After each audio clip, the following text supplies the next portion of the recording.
Hello everyone, this is a little video that's just going to give you a list of all the wool that we'll be using and the tools that you'll need to have to hand to complete this Advent project.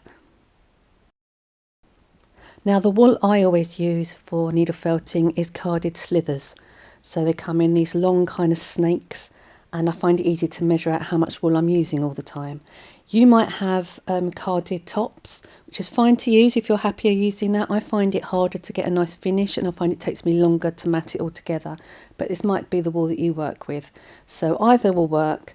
The carded slithers, I've got that side. You can see it's already quite crimpled up and matted together. And the tops on the other side, the fibres are longer and it takes a little bit longer just to mat it all together. But either will work. So let's look at the colours we're going to need. To start off with, you need about 12 grams of light brown. And then we're going to also add about half of that, so about 6 grams of dark brown.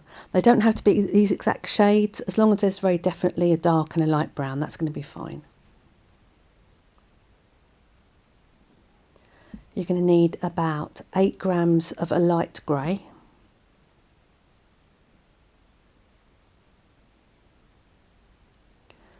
And then 6 grams of white. Now I've used some core wool here. I quite like the core wool that I use. It's got a nice kind of creamy white to it. So if you've got core wool, you can always use that. So 6 grams of white. I want you to choose a nice Christmassy green. Same again, it doesn't have to be this exact kind of green. A nice Christmas green would be fine. And you need about 8 grams of that. Now the next colours you can go a bit rogue if you want. I've chosen a light blue and a pinch of purple to go with it. Now there's just two colours that complement each other nicely. So if you're not really a fan of blue and you want to choose something else, you can swap these in. Just choose two colours that complement well.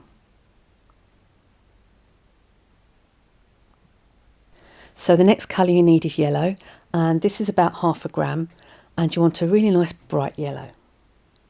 And also to go along with that, if you've got a pinch of orange or maybe just a darker yellow, that would work really well. So you definitely want the yellow. If you've got a bit of orange, that's going to be a bonus.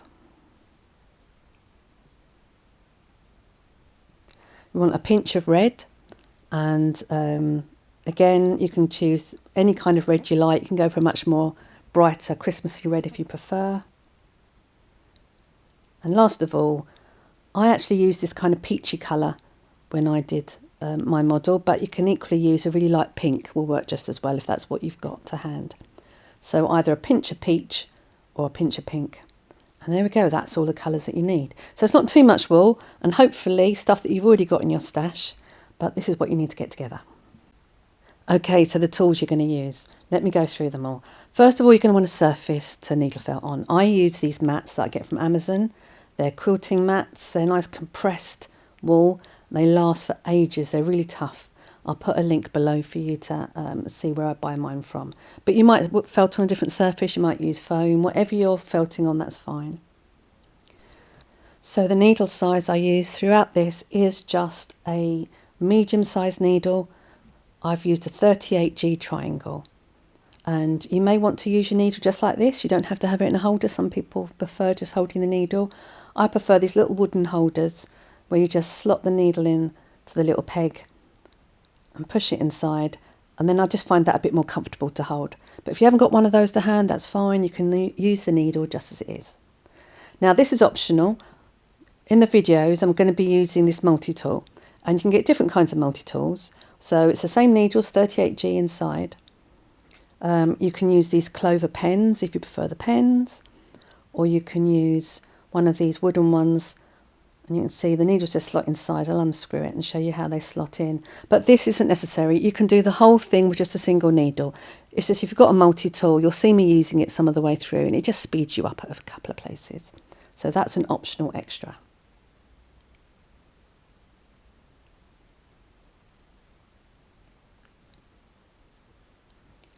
You'll need a pair of scissors.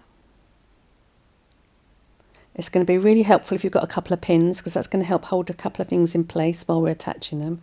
So a couple of pins will be really useful. You're going to need a needle, And we're going to be using some seed beads, so just check that the needle you choose will fit through your beads. There we go. Now in the tutorial that I'm going to show you, I use both black thread to sew the beads on, and I'm also going to use some white thread elsewhere. You can use the white thread all the way through if you prefer. So if you've only got white, that's going to be fine, but you definitely need some white thread.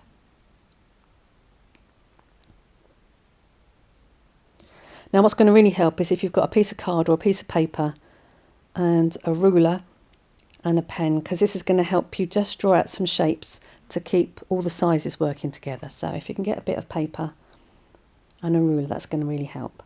And last of all, I need you to get a battery tea light. One of these, I'm sure you've probably got one of these at home somewhere. And if you've got one that flickers, like this one, if you can see the light flickers a little bit, it's going to make it look even better. So if you can get your hand on a flickering one, brilliant. If not, just a standard little battery tea light. So that's all the wool and all the tools I need you to gather together, and I'm really looking forward to doing this with you all.